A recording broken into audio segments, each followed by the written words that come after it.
महिमा। इसके कवि हैं जयशंकर प्रसाद। इस कविता में कवि ने अपने देश का गौरवशाली अतीत ही सुंदर वर्णन किया है। कवि कहते हैं कि हमें अपने भारत देश पर बहुत ही गर्व होना चाहिए, इसलिए हमें अपने भारत देश पर अपना सब कुछ निछावर करने के लिए तैयार रहना चाहिए। कवि कहते हैं कि हमें अपने भारत पर अभिमान है, इसलिए हम उस पर अपनी जान भी निछावर कर सकते हैं और इसके लिए हमें हमेशा तैयार रहना चाहिए। हिमालय के आंगन में उसे किरणों का दे उपहार, उषा ने हंस अभिनंदन किया और पहनाया हिरई खार। कवि यहाँ भारत देश की महिमा का गुणगान करते हुए कहते हैं कि सूर्य सबसे पहले अपनी किरणों का उपहार हिमालय के आंगन यानी भारत को ही देता है।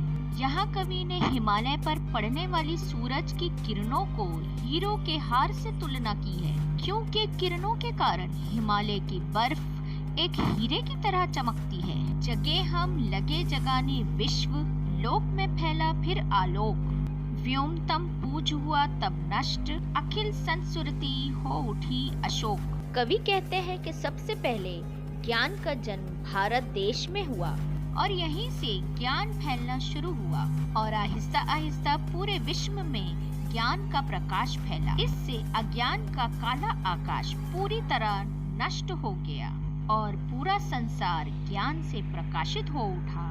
यानी कवि कहते हैं कि भारत ही एक ऐसा देश है जिसने पूरे संसार को ज्ञान की रोशनी दी। विमल वाणी ने वीणा ली, कमल कोमल कर में सप्रित, सप्त स्वर सप्त सिंधु में उठे, छिड़ा तब मधुर साम संगीत। कवि इन पंक्तियों में कहना चाहते हैं कि विद्या की देवी माता सरस्वती की कृपा सबसे पहले भारत देश पर ही हुई। उन्होंने अपने कोमल हाथों से प्रेम की वीणा को धारण किया और उससे 7 नदी वाला प्राचीन स्वर भारत में गूंजा। यानी कवि कहते हैं कि माता सरस्वती जिन्होंने अपने हाथ में वीणा को धारण किया है, उन्होंने ही हमारे भारत को 7 सुरों का संगीत सिखाया और इसी तरह पूरे विश्व में संगीत का निर्माण हुआ। विजय केवल लोहे की नहीं, धर्म की रही धारा पर धूम। भिक्षु होकर रहते थे सम्राट, दया दिखलाते घर घर घूम।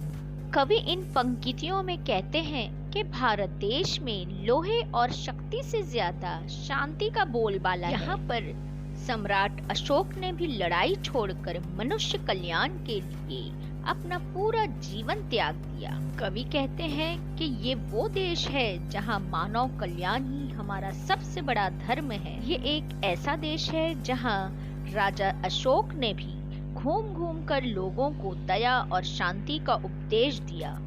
यवन को दिया दया का दान, चीन को मिली धर्म की दृष्टि।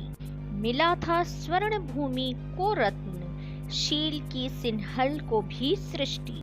कवि कहते हैं कि हमारा भारत देश वीरों की भूमि है, जिसमें पृथ्वीराज चौहान जैसे वीर गुजरे हैं।